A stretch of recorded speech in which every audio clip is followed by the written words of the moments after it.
All right, we are back here, and today is Saturday, Gracious Hope Podcast. Today, I'm your host, Alexander L. Red, and today we are joined by two community builders whose work is blessing families across Grand Basses District Number One. Mr. Eddington Johnson is the CEO of the Eddington Foundation, and Yes. also we have Marika Paris, and she will also be here to talk a lot about the Eddington Foundation. So, from the classroom help to clean water and safer roads, their team is turning compassion into action. And that's what we need our country today. So today on our podcast, we will talk about a new 250 student scholarship program, support for teachers, reopening a local school, and practical projects that keep daily life moving. And is motivated for a lot of other radio stations, repairs for childcare, transportation for small businesses, and more. So, on this podcast today, you'll also hear how a district wide tour led to real solutions, including medical aid, exam travel, support for students, a unifying soccer tournament, and a major bridge investment in Timor. Okay. And that is a chiefdom we'll be talking more about today. So stay with us as we explore how thoughtful giving can lift a whole community and open doors for the next generation. And therefore, we'll be looking at scholarship, 250 student scholarships launched for District 1 in Grand Bassa County, coordinated with the Ministry of Education. Teacher support, $25 monthly stipends for 5 volunteer teachers this academic year, plus a one-time stipend for 12 teachers at $50 each, paid in 2 rounds, first week of October and mid-April. We'll also be talking about school reopening in the Yone Wayne Elementary in Yakuleta Town. Timor reopened with $250 in supplies, so classes could start on Monday, September 15th, 2025. So then we see community media is another way to give when it comes to charity in that particular sector of our country. There's an ongoing monthly provision of 50 gallons of fuel to 3 radio stations, including the Dime Blade Radio at $195. We also will talk about child care repair, which of course $250 roof work at the Orange Grove Daycare Center. And the community needs a whole lot. And that is why we will also hear about the building of a first tomb, that is a town tomb, at the community's request for $130. Transportation projects, and you just name it, a whole lot. We'll be talking about clean water and also a water impact on the district. That is a district tour, and the needs assessment led to medical bill assistance, travel and feeding for Orange Grove students taking national exams in Mount Gibby County, support to radio stations, and a whole lot. And I can just go on and on regarding the Edgerton Foundation. And so I'm so privileged today to have as our special guest the CEO of the foundation that will be coming to the screen right now, so we can talk a whole lot about what it means to give a helping hand to the needy in our country. Grand Bassa County, I know all the Grand Bassa people Yes. listening right now, Yes. and I'm so glad to have Paris, Marika Paris, and also the CEO, Mr. Johnson. Welcome to the Gracious Hope live podcast here today. Thanks, Pastor Ray. It's a pleasure being here. Thanks for having us. Yeah, I will Yes. extend my gratitude as well. Thanks for allowing us to be on this platform to talk about some of the amazing work that is going on in Grand Bassa, District Number 1. Exactly, exactly. And it's a privilege to have both of you here as partners and ensuring that the foundation is carrying on this work in our county of District 1. Now, let us start from the beginning here. Where all this motivation or compassion come from? Where? How did it all begin? So, for the past 20 years, I would go to Liberia multiple times every year. And then I realized that guys that I grew up with from elementary school and kindergarten school, these guys are in the 40s, approaching 50s, and some of them had the first job in their entire life. So it kind of trickled me. So I had a conversation with my brother in Canada. My brother from Canada, he visited me, and I was trying to brainstorm about how to come away with some money to start the project. And he said, "But Edinton, you got about 200 pairs of sneakers that you don't even wear. Sell them and start it," and that's how it started. So I sold about 200 pairs of my own personal sneakers because I didn't want to go into no loan to start with no loan. So I sold 200 pairs of my own sneakers, and then I established a rubber plantation. So the rubber plantation provided temporary job for so many people all through the district, some of who were able to build their own houses today, and so on and so forth. But then as I would visit my farm, I would see little children at Cotton Tree, Orange Grove, and Compound One children, 7, 8, 9 years old, no shoes on, no slippers on, selling roasted corn, cassava, and planting what they should be in these classrooms. And me being a father who got a daughter and a son as well, I would constantly fight back tears every day when I see these kids. So 2 years ago, two of my Caucasian friends, they said, "Edinton, today you gotta take her to Liberia. You successful in Liberia. Want to see where you come from?" And I've been dodging them for years. So anyway, I took them on the farm, and on our way back to Monrovia, one of the guys wanted to use the bathroom, and there was nowhere on the entire Buchanan Monrovia highway to go use the bathroom. But good to have bottled water and some toilet paper in the car. So he jumped in the bush, and then up to now they still laugh at me regarding the situation. So it was from that point onwards, I said I gotta do something. So 2 months after that occurrence, I visited the district. I said, "How do I start?" It's been years. These people don't know me from nowhere. How do I start? But on the other hand, I did not want to go back to the district with somebody popular. I just want to go there with, people that nobody knew, and just tell these people what my agenda was. So I contacted somebody who was even popular in the place. We made 1 or 2 arrangements, and we had a unification tournament. That tournament brought thousands of people out. Thousands of people came up. We gave more than $100,000 in cash prizes. We gave them gold medal, championship ring, and the list goes on and on. And then when I returned to the States, one of the guys who watched the whole thing go down across, Emmanuel Scott, who is now the district coordinator for the foundation, he called me. He said, "Sir, I don't know you. I never met you, but what you did here, I mean, the people ate the food to the food left over and everybody, but what you did here in my 35 years of being in the district, I never seen the people gravitate to such a stranger in the way they did you. I think we can make something happen." And this is how it all started. So one of the first projects we did was it was right around the national exam time. these kids was about to they lived in Grand Bassa County, but because the distance from the district to Buchanan is far, the closest place for them to take the national exam was Margibi County. So these children go to high school with no identification cards. These children have no money, no lodging place whatsoever.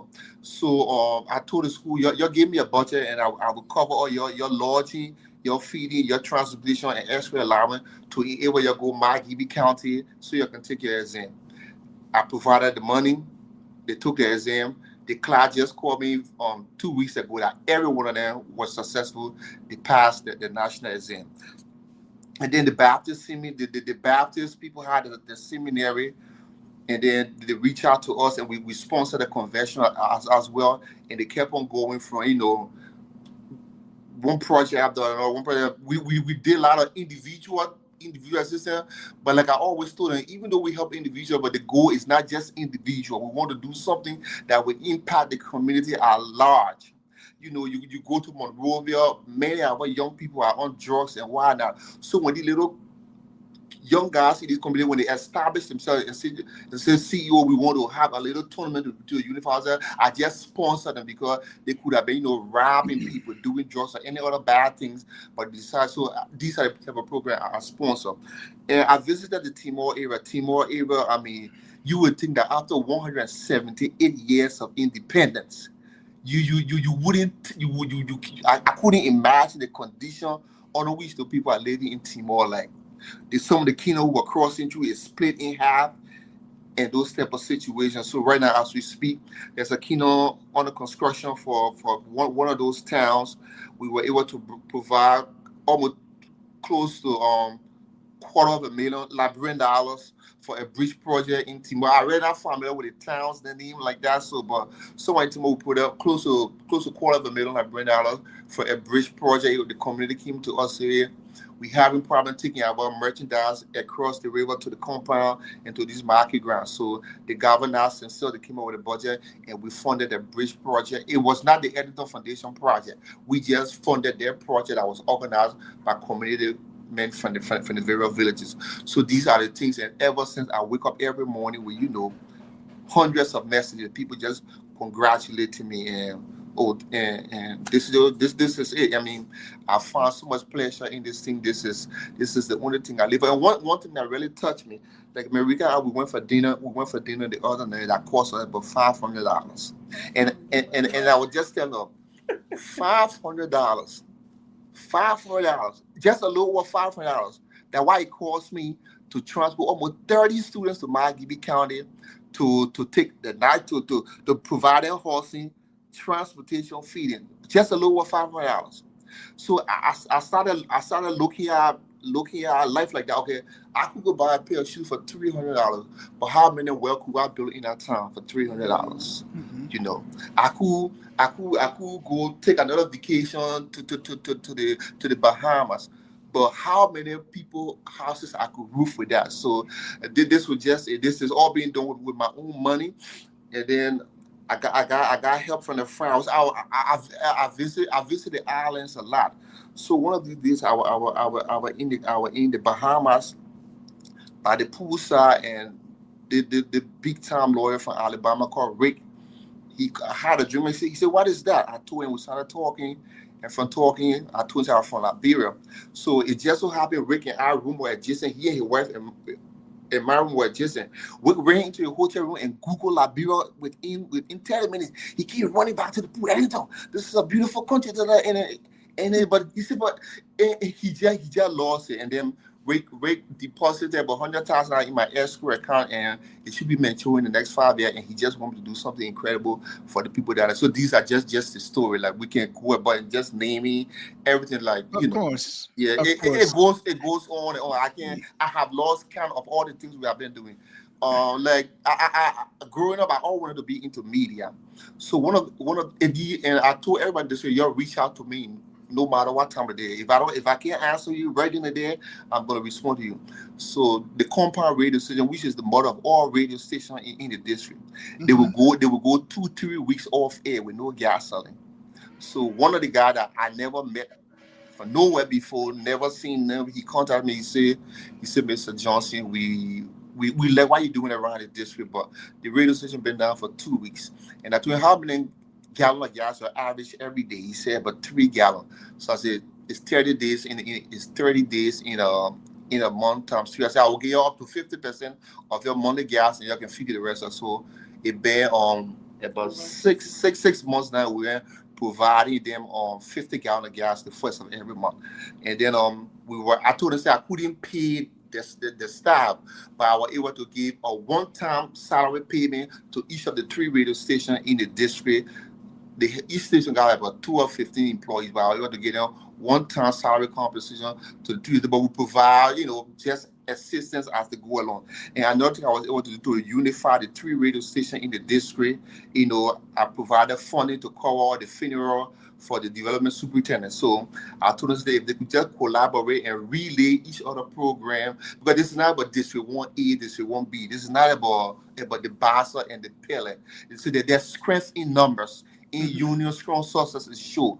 If we can all just galvanize ourselves and hold hands in hand, we can take ourselves to higher heights. Because this is not just about me.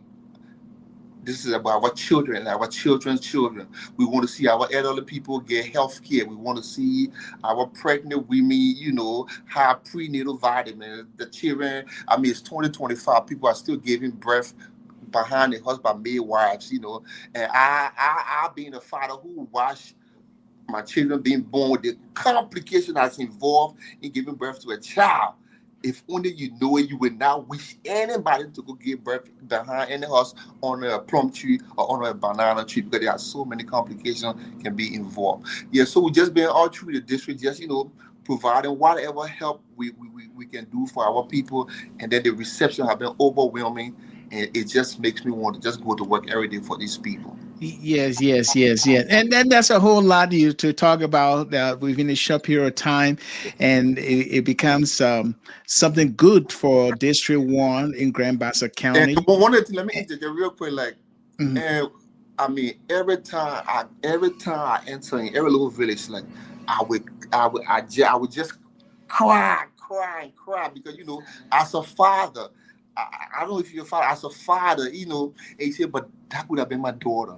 That could have been my son. So it's something I'm still fighting to gain strength on, but I continually fight by tears as I see these children, and I just want to help these kids in any way possible to better their lives. And Yes. also, speaking of the scholarship, I go to this town and meet so many people. One of the primary things they always spoke about school education, and that's how we provided 250 scholarship to these children. And then in the main wing clan, that school has been there, but it's been closed for a while now. That's not. Yeah, that school was not opened by me. I just want to be clear. It was not opened by me. It always been there, and I'm just providing assistance so that it can reopen, Reopen, and then yes. I will be fully responsible to compensate those teachers, not in the entire district, but for that identical school in the main wing clan. But I also provided or sound bonuses for 12 teachers who will be volunteer to go teach the district, because they have had problems with teachers going to teach. So we provided assistance. That's what you want to elaborate. No, let him. Yeah, and that is a very good thing that you are doing in District 1. And the fact that you go back there, you went back there to share what you have and meet the needs of those in that district. And I was looking at some of your pictures there. You're talking with a whole lot of people here. Let me put Yeah, in the screen yeah, here. And also I see people constructing here, Wow. yeah, and and here where you are overwhelmed here with a lot of young people. yeah. And I see the other guy must have received a gift from you. I think I Yeah, see that some money in his hand. they won a championship that day, and they got about $50,000 cash prize. Yeah, they won the championship. That team won, and they're from Little Bassa. That team from Little Bassa, and they won the championship for the tournament. So yeah. That's good. That's good. That's good. Paris, I want you to come in a little bit here. Uh, Working as a team with Mr. Johnson, how has it been for you sharing the same vision and looking forward to get good results. What are some of the things that you were able to put in place that you thought to yourself, yes, if we do this, this will work for the people's need in our community? Great. Well, thanks for the question. When you say sharing the same vision, I think that's the reason it was easy for me to hop on board because we do share the same vision. I always wanted to go back and give to Liberia. I had the opportunity to do that from 2014 to 2017 on the Ebola projects. I worked in Liberia on the Ebola projects. So I was privileged then and still privileged now through the Eddington Foundation to continue to lend my support. Coming on board with Eddington is easy because he's a visionary, right? Mm-hmm. He sees it and he can put it on pen and paper easily, or he'll say it and I can draw it out in my head exactly what he's thinking. I'm able to put into fruition and on paper, and we're like, yes, this is exactly what we need to do. But it's not just Eddington or Myrika, strategizing in the background. It comprises of an entire team, and the team on the ground is who we need to give the plus to, because they are the ones making everything happen. They're going into these rural communities. They're spending times away from their families, and they're, again, taking on the Eddington mission throughout District Number 1. And we're so proud of each and every one of them. I have been privileged to be brought on to, be more on the education and healthcare sector, as that has been my background with the federal government here in the U.S. for about 18 years. And I'm excited about it. I'm a scholar at heart. Then, of course, I worked in clinical research and the medical setting, and I enjoy it. So when he comes on and bring ideas about women empowerment and of course, the scholarship is something which we were both excited about, because we, like you said, we have kids. We want our kids to be educated. So why not extend the same thing to our young brothers and sisters back home if given the opportunity? So the whole scholarship for the 250 students, it didn't start out at 250 students. It started at 200. Yes, but Eddington added an extra 50. And I told him, I was like, are you sure about this? Because Eddington is one where, if he says extra and you just be like, yeah, it's going to keep growing. But then you have to be conscious of what can we really execute and how long are we going to do it long? Because we always look at longevity. We're not trying to do short-term projects, but it's something that, again, like he mentioned, he's funding, I'll say about 90% of all of these projects out of his pocket. I should say 100 for now. Yeah. 100 for right now out of his pocket. So we have to be realistic on what can we tackle. Are we going to meet the agendas, and are we staying on course? So that's where I come into, where I'm like, no, we can't take on this one right now. She's been tight with the budget, to be honest with you. I'm not frugal, but I am not frugal by no means. However, I still have to be realistic and conscientious about making sure that we deliver on our word, because our people, when you tell them we're going to do something and we don't do it, or we're behind course a little bit, they start to worry. And I don't want anyone to go in a panic mood, because what we say we're going to do, we'll always do. So that's where I come in on the education and the healthcare and the women empowerment sector. Yes, and it is a good thing, because education, healthcare, those are two main areas that I believe that most of our communities need, particularly a community that is far away from Maserati County. Correct. And in Grand Bassa County, we have a lot of districts there. Yes. Where needs, for the community should be paramount in everything. So what I want to know here is that for both of you, the question is now, this 250 student scholarship launch in a particular district, which will be coordinated by the Ministry of Education. You have teachers who are volunteering, paid at least academic year, and also helping to reopen that elementary school. That was cool. Kwakulela town in Timor. And then unifying that particular community with a soccer match, bringing them together so that they can talk about the common good of that community. Now, with all of these things, it is just so amazing. And I first heard about the foundation, Eddington Foundation, when Paris was on Instagram talking about it and talking about the things. I was like, I could bring them on my podcast to talk about these things because it is all about, Yeah. the common good for every one of us. And we want to be engaged in developing our country that has been destroyed, through the Civil War, and people disintegrate into different communities. And there are some kids without parents, they don't have the opportunity of a school. And the fact that you are stepping in to do that, I must commend you for that.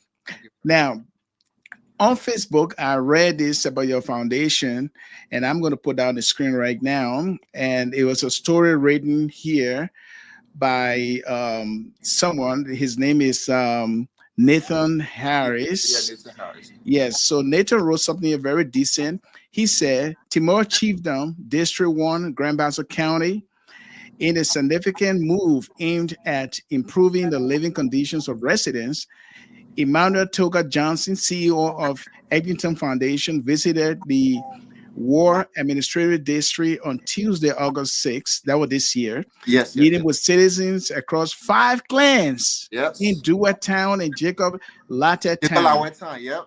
And it was a meeting. That meeting was part of the foundation's ongoing community engagement efforts. So the thing here is that you engage the community in many ways, engage them, talking to them, understanding their needs and everything. And I'm going to put a picture here for you to see, for all to see. You can see that on the screen, right? Yeah, yeah, yeah, yeah.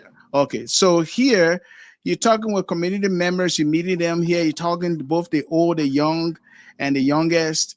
And you look at the homes that they live in. I haven't seen Oh, the Zane Child House for a while. I'm it breaks sorry. my heart. It But breaks my heart. looking at condition and mingling with them and hearing them talking, the real Liberian way of talking, and how does that make you feel?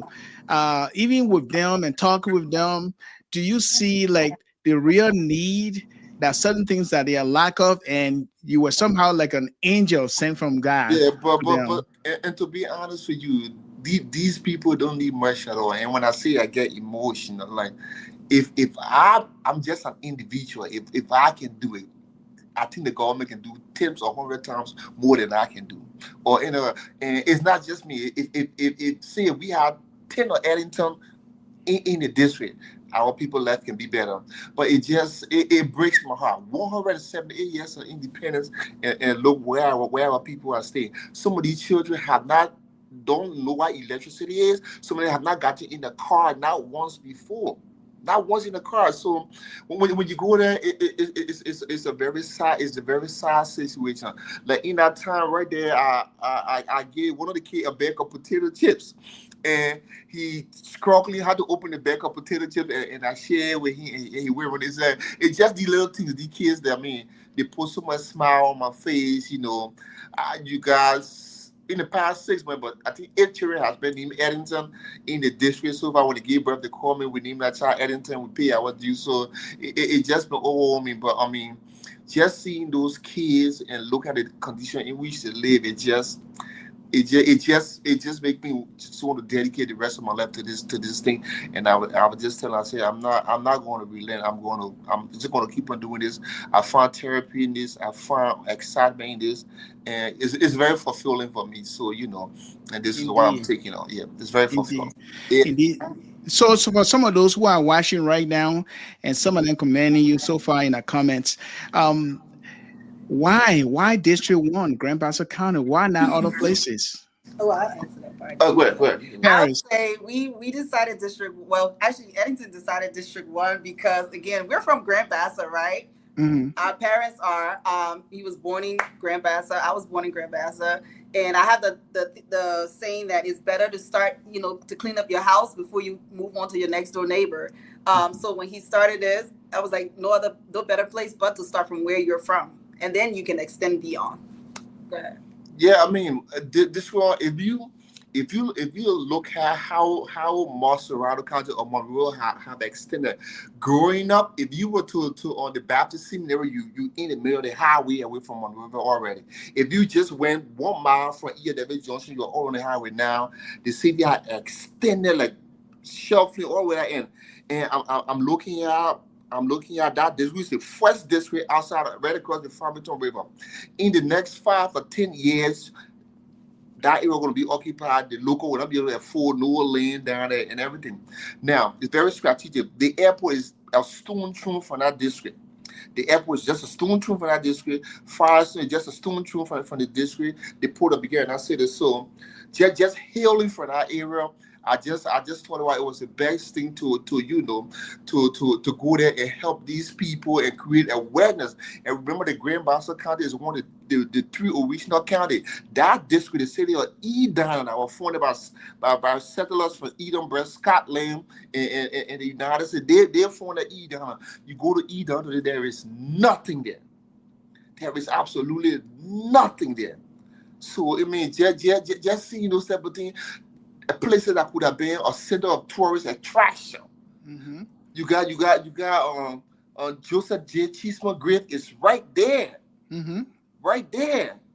Okay, so let's take a quick break here. If you're just joining us, this is the Gracious Hope Live podcast, and today we have the CEO of Eddington Foundation, Mr. Eddington Johnson, along here with Parika Paris, and they're both teaming up here to bring good things to this district, and it is an effort that we all should commend because they are helping that county, and that's how we all should do, help one at a time and see what we can do to meet the needs of those who are living in the hinterland, not just necessarily in the city, but those are in the hinterland. Yes, there's a need for education.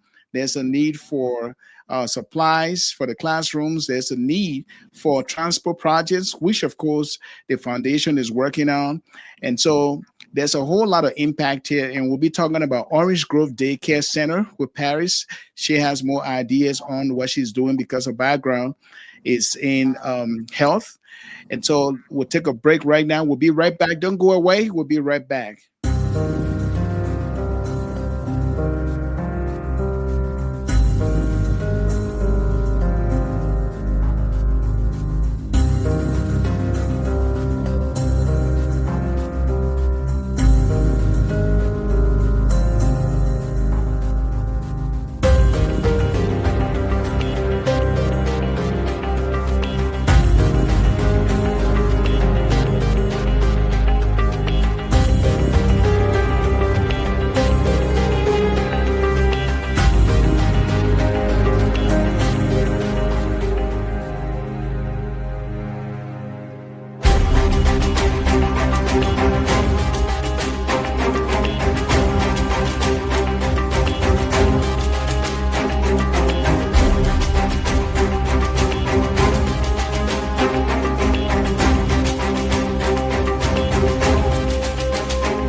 Indeed, we are back. And Yes, we are. today, yes, we are joined by two community builders. They are change makers, and their work is a blessing to families across Grand Bassa County, particularly District 1.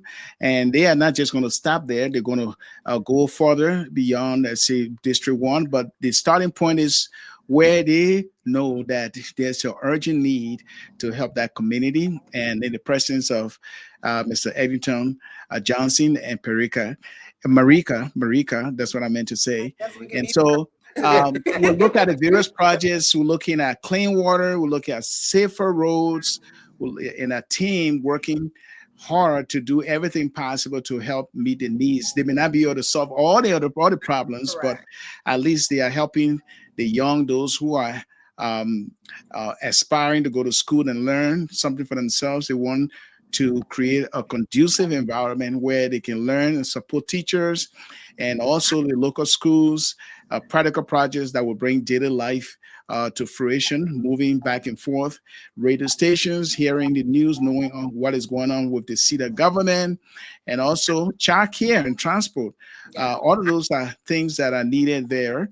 And so let us turn to Marika right now to talk more about the child care in Orange Grove District or Orange Grove. Um, what are some of the things going on there, and what are some of the projects or the aspiration to help those in need I in love that Orange question. Grove? Love that question. So, as you mentioned, there is currently a child care that is already established, and we are doing some renovations to this child care center. That will be wrapping up next week. And people always say, we're thinking about putting people back into the workforce or, back in school. And a lot of these kids are secondary parents to their siblings. So, how do we take care of the young kids that now have their older brothers and sisters going back to the classroom? So that child care center was already there. The Eddington Foundation just decided to help with the renovations of the center to make sure that is, like you said, is conducive, is clean, is a welcoming environment. And another initiative that hasn't been mentioned here yet, and it was actually a request brought back by the citizens of District 1, is what do we do about the disabled in the elderly community? And that's something that we've assured them that is on the tables of talks right now, because we're not forgetting our disabled brothers and sisters, and we're definitely not turning our back on our parents. They raise us, we have to then in return take care of them until they're called on to the next life. So Eddington has dedicated himself all this week to strategizing on what are we going to do. We're not setting up like a nursing home situations, because that's not who we are. We're not people who give our elderlies to other people to go and care for. We are Africans. We take care of our parents. But how do we help those who are caring for their parents in their homes? So there's another budget that we are putting into play. And I want to keep reminding people, all of these initiatives are things that we're not just doing on one-time basis. We want to have this going on for years to come. So when requests come towards the Eddington Foundation, we encourage them, we welcome them, and we want everybody to come in with new ideas. But more so, we're looking for people that want to work arms in arms with us, because it's going to take a community effort. And we also don't want to make anyone feel like, I went to Eddington Foundation and I asked for some assistance and they couldn't help us. But we're focusing more on the projects that are community at large. Is it beneficial to everyone in the community? Because when we start deviating and going to personalized, requests, we are taking away fundings from what we had put aside or allocated for other projects, community based, and then we are backtracking on our timeline and getting a lot of these things accomplished. So I'm excited about the child care center. I know they're going to be excited to get some of the new supplies in there for the kids. We're not just keeping it as a daycare center like most people have it in their head. You're just putting kids here to occupy them. No, we want it still to be a learning environment, right? So we want the education part to still continue to be ongoing in that sector. Another thing, Eddington and I were talking about in the back end was, okay, so it's a child care center. They're there, probably throughout the day. Let's just put on average, they're there for 8 hours a day. They're learning food. How are we providing food? So another thing that he and I were strategizing on is how we're going to do, what measures we're going to put in place to provide food while those kids are there for the duration of 8 hours a day. So he has come up with a plan. Now we just have to find out how the child care center wants us to do the disbursement and keep it on track. He, like I said, he's good with the strategy part. I'm good with okay, I agree. It makes sense. Let's tackle it. Let me put it on the calendar. Let me track it, and let's make sure that fundings is available when we say we're going to deliver. Yes, and for those who are listening right now, they would like to. Some might like to donate to your projects. How can they donate? What is the contact? Good. I'm pointing towards him because he's the one that's spearheading all of that. How can they donate? To the Eddington Foundation? Yeah, you could. I mean, we on Cash App, Eddington Foundation. We on Cash App, and So then you could, okay, so let me put it here. Cash App. He does Eddington Zelle. Eddington He Foundation. has Okay. a Zelle account set up. Cash App to Eddington. Eddington Foundation. Yeah, Okay. you're gonna see So our if logo. someone search Cash App, they will see Yeah, Eddington Eddington Foundation. Foundation. You would Is see the logo. You can't miss the logo. So okay. Is there any other information, a phone number, or they can find, or yeah, You can contact you him. could reach our phone number, US phone number 267 uh-huh. 393 3840. You can read me. You can reach out to me on Instagram at Eddington Jones on Instagram and Facebook as well. So Okay, and that number once again that was 267 seven three nine 393 three 3840. 3840 Yes. three Also, nine three 3840. yes. Okay, I just want to get it right before I put it across the screen right now. Let me put it across the screen. Let it stroll in between the screen so that others can see it. So you can donate to the project in District Number 1, Grand Bassa County.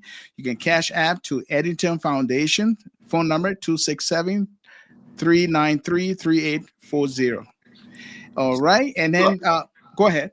I'll be back there again in a few months. At this time around, I'm going to be doing the distribution of medical supplies to few of the clinics in the district. Because when I was there in March, I met with some of the nurses, and then it was just so heartbreaking that these girls, these young women are volunteers.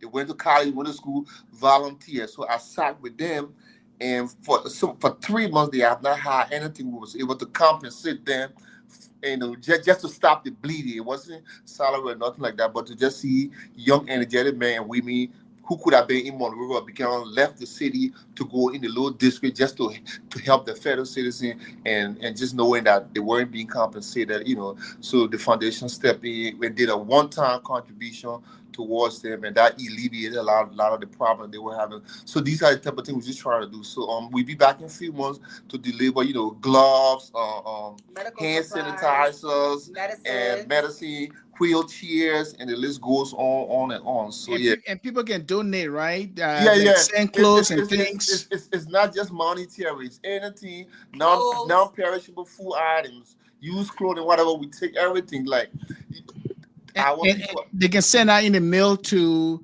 or once it. What is your? Do you have like besides the monetary aspect of it, they can contact you on Cash App that I have, Yeah. or what if I have some clothes, some shoes, tennis shoes, or some things to send to the like to have. foundation? You want to give an address? Yes. Yes. So you want to provide Yes, yes. Let me put down the screen too. It will be just a moment. Let me just create one here.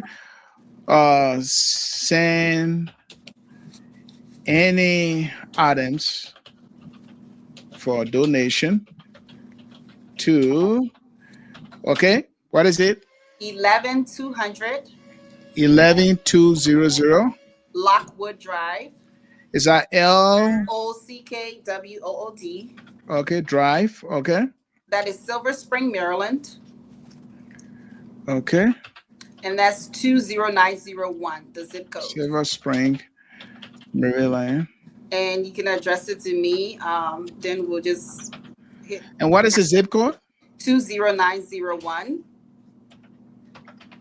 Okay, I got it here. Let me put it out across the screen now for our viewers. All right, let's see here.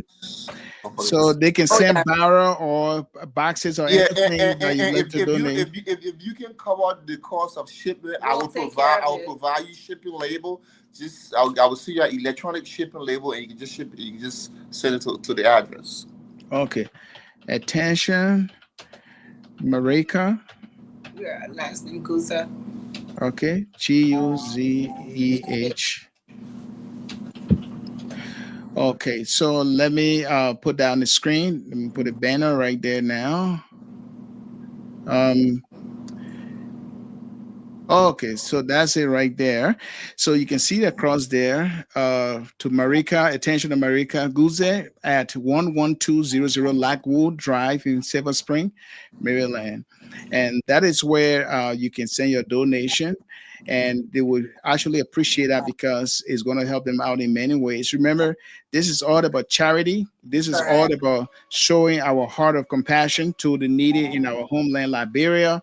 After going through a whole lot of tumultuous times in our country, there are people who are deprived of basic things, basic life necessities that I believe that if we all chip in, it's going to be very, very helpful. So And okay. and just a quick question here, or not question, but someone made a comment. They said, hoping you guys shouldn't forget about the The single single parents. parents, we saw that. Yes. No, but that's a very good question because again, like we're not forgetting about. We are saying we're like Eddington mentioned. His big thing goal is to get the young youth back into the classroom and the ones who are eligible to be in the workforce, creating work environment for them. And so we understand that a lot of these young adults are single parents. So we are going to take that into considerations because we've been single parents ourselves Yeah, at some single point. parents. So another thing we'll be doing the by the end of November is, we will be providing a stimulus package to people, to small business owner. Oh yes, It's that's gonna a be in women two form. empowerment. It's gonna be in two form.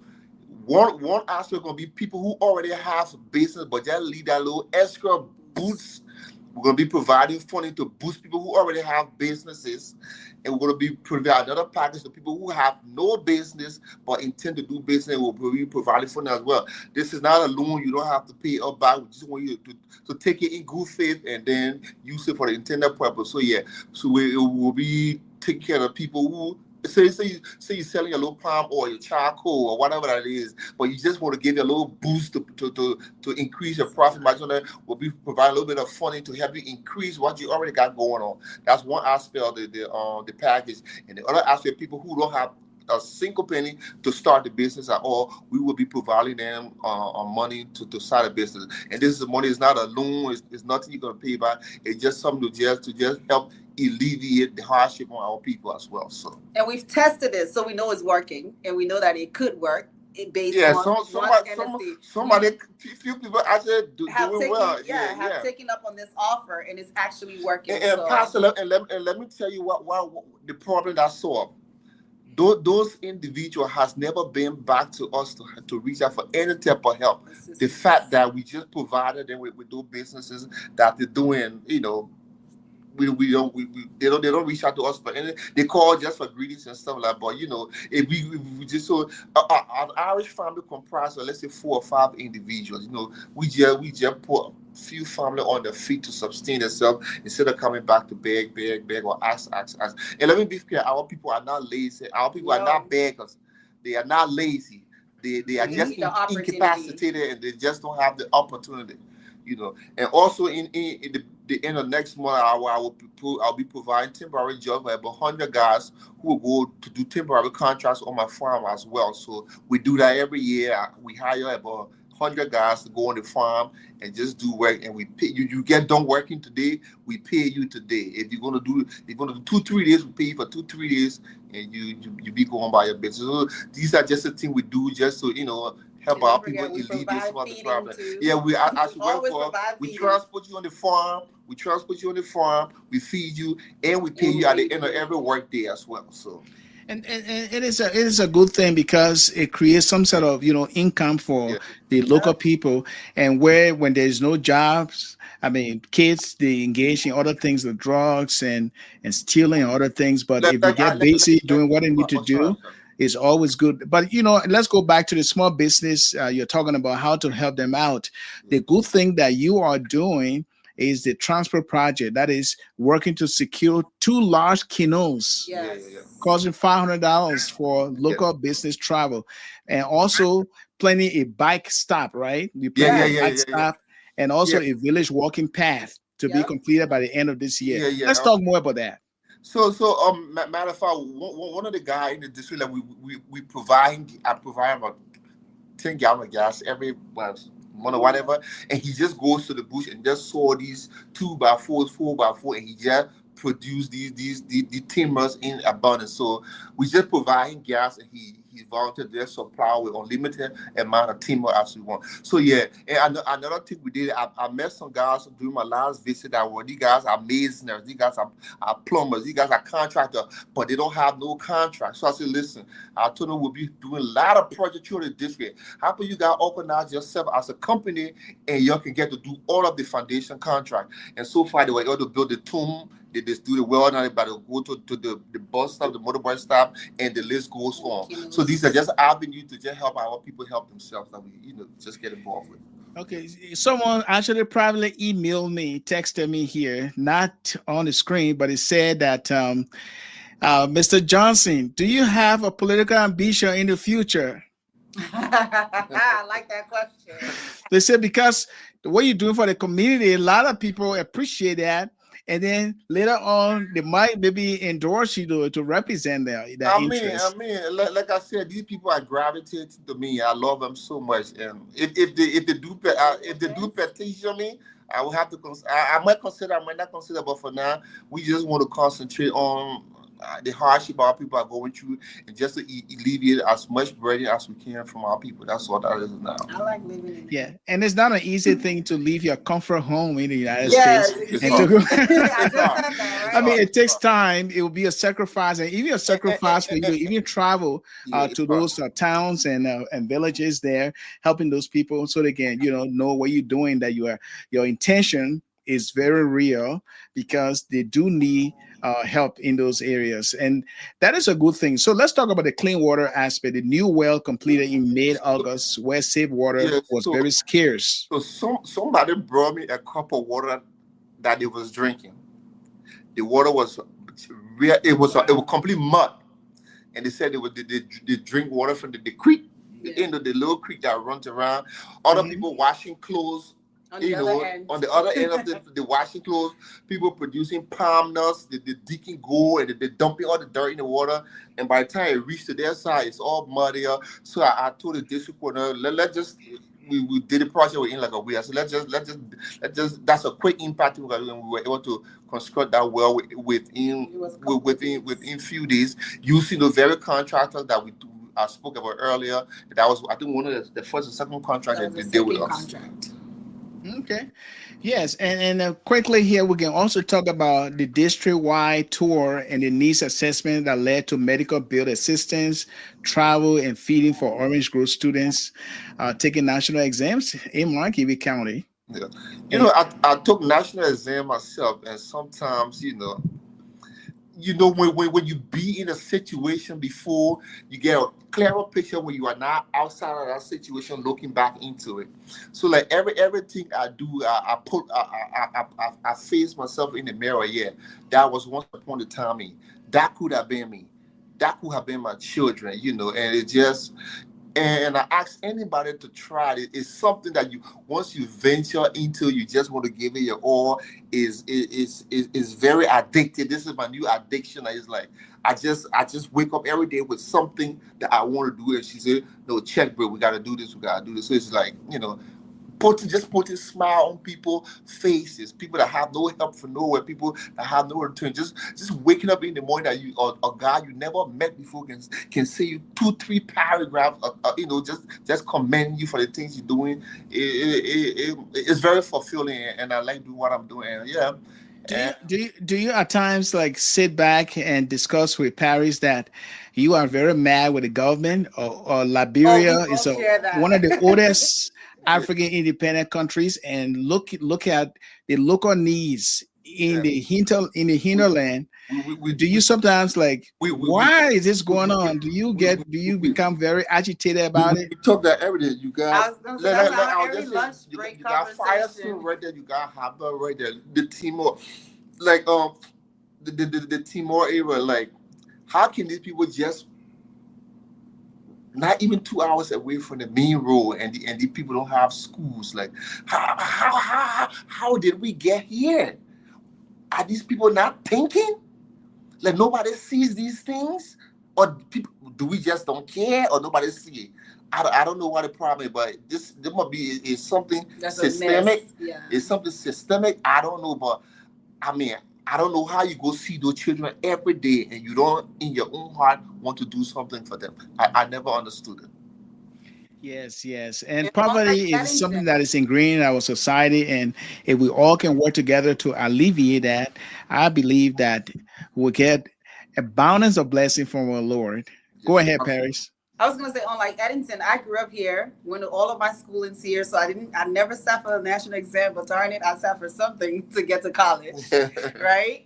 But I worked in Liberia during the Ebola, the Ebola pandemic, and that was my realization. It was my first time going back home since I left as a kid. And just again, like he said, he got the opportunity to go to Grand Bassa, but I worked in Monrovia itself. Went on the Kakatan Highway. I did blood drives. Went to different areas to teach people how to recalibrate different machines and stuff that were being donated here from the National Institute of Health, based in Bethesda, Maryland, which is again one of my where I work. But seeing kids and seeing people in general. Liberia is our home. We are going to return back home because we don't plan on staying, overseas forever. We're going to get old. We want to settle back home. So how do you create an avenue where your kids can come and visit and say, you know what, we want to go see mom and dad and we look forward to going to see them, on vacation and stuff, and not come and say, oh, we're worried about the mosquitoes, the malaria. Are we going to be able to get access to the hospitals? And when we go to the hospital, is it like, death row? Do we come back? And those are the things that we keep in mind when we're strategizing. Because I was like, I worked in Liberia, actually seeing people go to JFK and not even be admitted. I literally saw a lady trying to give birth, but because she didn't have all of the money up front, she literally died during her giving birth stage at the gate. And when did we get to be the people where we turn away people because of money? I mean, overseas in the Western world, we treat first and bill later. Yes. But in Liberia, so it's like the opposite, right? They want you to pay first, and then even the payments you're producing may not even go towards your actual medical bill, because there are so many corners in which that are being cut. Everyone wants a cut from you. Everyone has this black book in their pocket that you have to, you literally have to pay into. And so our people are just in the city itself, they're suffering. So imagine what's going on in the rural areas. So for me, this is not just, because Eddington's doing it, so I need to be a supporter. That's one reason too. But I'm passionate about it because health and education has been my cornerstone from after leaving college until I'm about to be 41. It's something that I'm passionate about. It's something that I've given myself to, and I'm dedicated to. And it's something that I want to see every child in.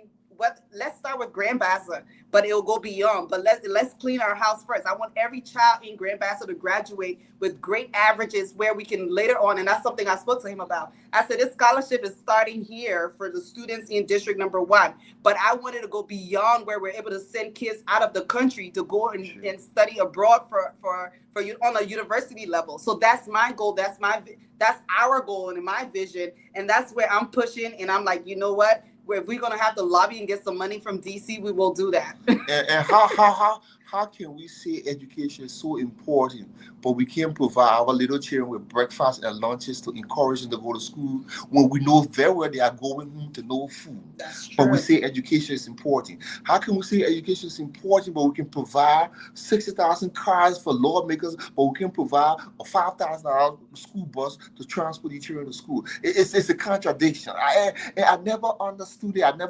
Is nobody seen it? Or we just don't care? I don't know what the answer is.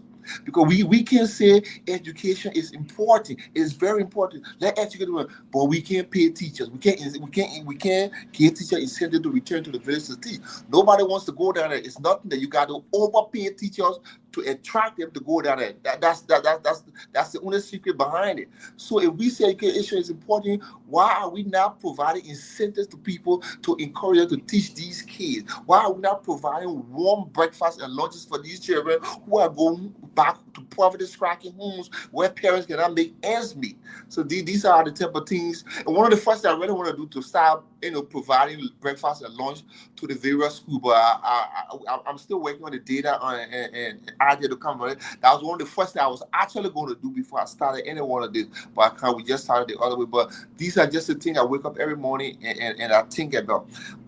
When I started working with Harold Beck and Sons, which is an engineering company, we was a $40 million a year company. And when I started, and I would tell the owner, we were very close. He very supportive of my foundation right now. And then I would just come. I think it's just something I do. And I would just come up with ideas and stuff. That's what I said, but Doc, how about we get rid of just buying bottled water and we get a water fountain? How about we start having all these dinners to the expensive country clubs, and we just give these people then gift card for Thanksgiving, those type of things. Before I left there, we went from $40 million a year to a $70 million a year company, just implying simple little ideas and trade. So I just like to sit down and creatively think about things that would just better myself and everybody around me. And the issue of nepotism is one of the things I stress to the guys. And everybody that works for us are people I don't know from nowhere, I never met before. Like the marriage guy was just a one conversation we had on the phone. He said, why did we date in the district? I never seen nothing like this before. I just want to work with you. I sent Emmanuel, I sent $500. I said, Emmanuel, take this $500. Do some research in the district and come back to me. Within a month, Emmanuel broke the entire district down to me by section. It told me everything today. He's my brother. He's my best friend. He's part of our family now. And I only met him for the first time a few weeks ago.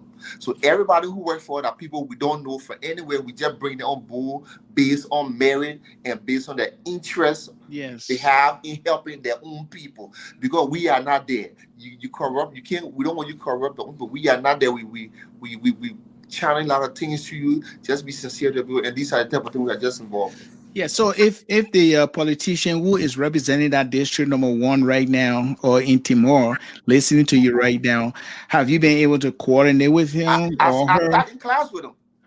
We speak together. Yeah, I'm a classmate. Oh, okay. What is his name? Asabani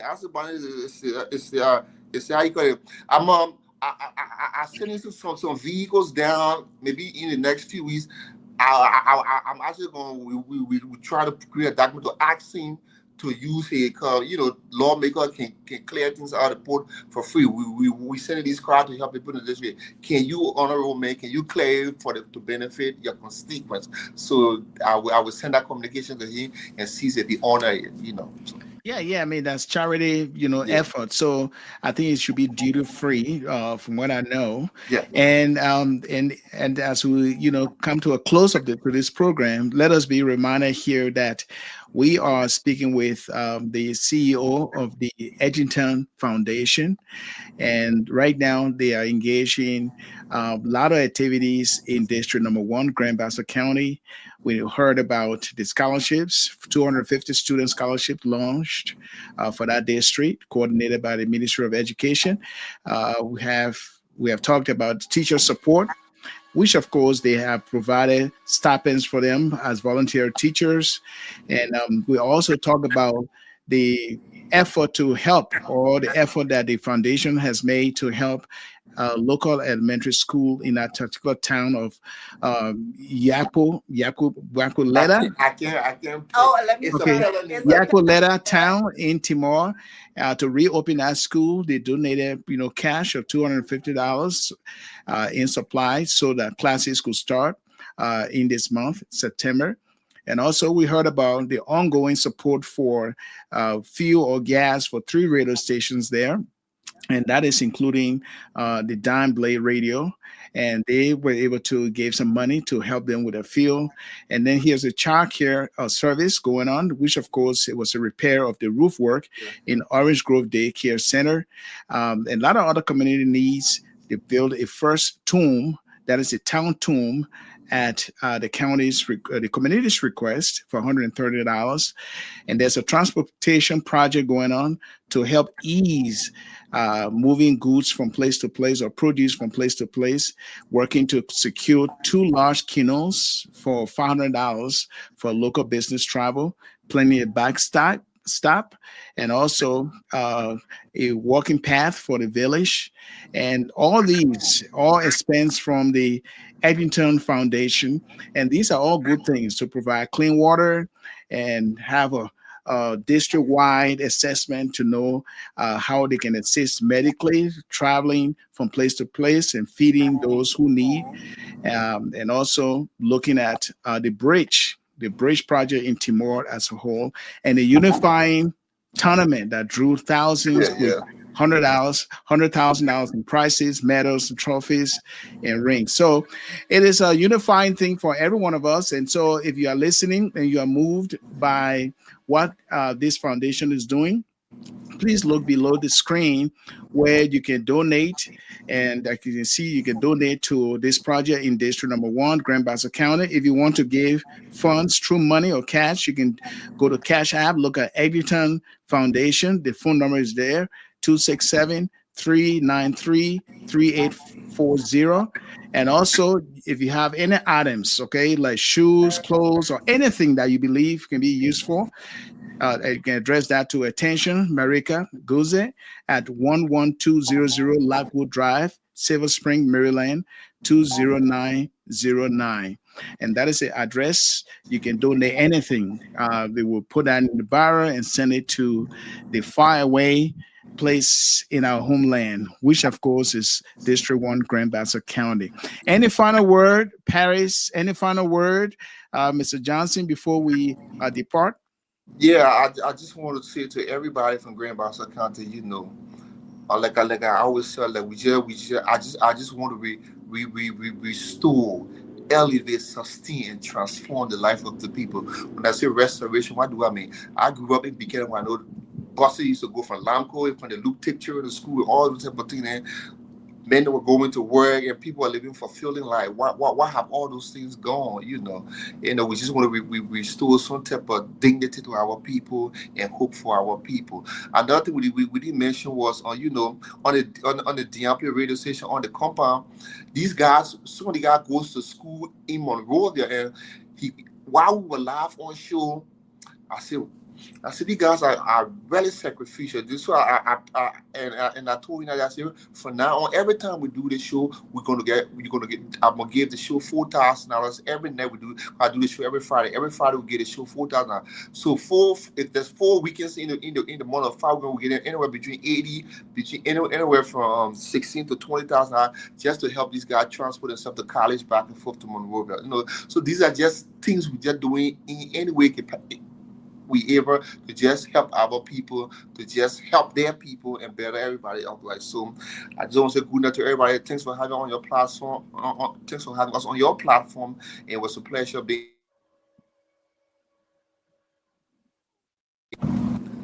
Well, my parting words would be first and foremost, thanks to Pastor Red for the opportunity to come and sit and talk about the Eddington Foundation and the initiatives we have been working so diligently in accomplishing thus far.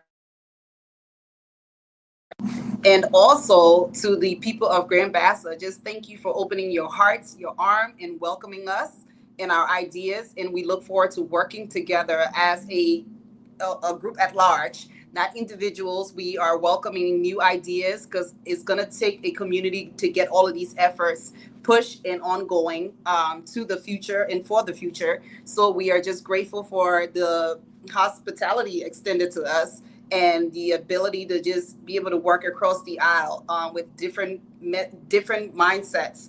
And we know that in all things we must give God the glory, because without him none of this will be possible. Sure. And we're privileged to be in this position, to be able to extend a helping hand back home and beyond. So thank you, Pastor Rad, and thank you to the citizens of Grand Bassa District in particular. Thank you. Very well spoken. And lastly, Mr. Johnson, why is it like to have someone like Paris by your side? Oh man, it's what can you say? It's been good, but I also feel guilty just trying to I feel like she took on a challenge that she didn't sign up for, but she been very supportive.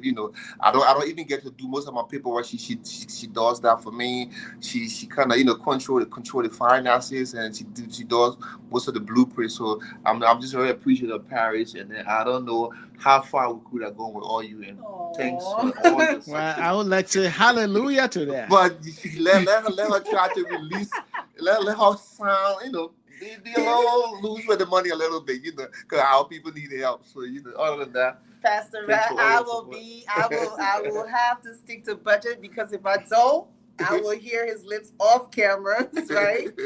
So no, but no, in all honesty, I'm grateful. I'm grateful to have a partner like Eddington, who, like I said, I love the man because of his brain. Is like this. Is always going.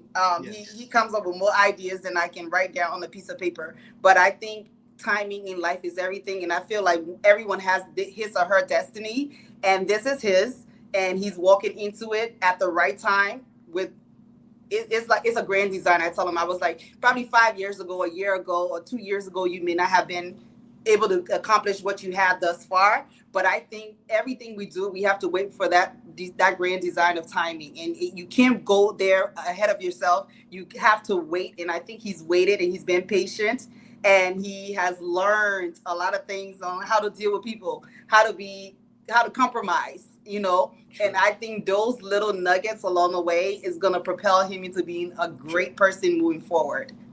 Exactly. And this is how we like to part ways for the podcast today. Thank you. And we've been exploring how thoughtful giving can lift a whole community Sure. and open doors for the next generation. And that is the focus of the Eddington Foundation, Yes. in the person of the CEO and also the assistant CEO, if I may say that way. I love that title. I'm actually going to make a plaque. And so if you can donate any items, okay, shoes, clothes, anything that you think Now, you now need. that we donate the ideas, Yes, Yes. and donate your thoughts. ideas as well. And for all of you who are not watching live but watching this video now, you can take advantage of that and make a comments, asking the questions. And if you want to understand more, yes, the address is there for your donation to the Maryland address, and also there's a address there for, or may I say, the info there if you want to have funds to give, the Cash App to Eddington, look for Eddington Foundation, and you can do that. And I believe that it will be very helpful for them to continue this community upliftment. So be part of the change that you're trying to make, and hopefully we'll see them again. We'll see you again. Yes, We'll we invite will. you here again to talk Thanks for more to having see us. how And everything is progressing. we will be breaking a lot of great news here. We'll be breaking a lot of great news Thank here. you. Thank And to you. All all my right. Boston people, look, keep your finger crossed. We want to see the first industrial complex built in that district. We want to see the first boarding school built in that district. These are a lot of things that down in Puebla, and just keep her in your prayers and give her your ideas and support, and we'll bring all these things to fruition. All right. Thank you so much for coming. And we'll see you again by God's willing. We will meet again, and we'll talk more about the foundation. Thanks for It having was a pleasure us having so both much, of you. Thank you. Pastor Thank Red. you. Thank you. Thank you. Thank you.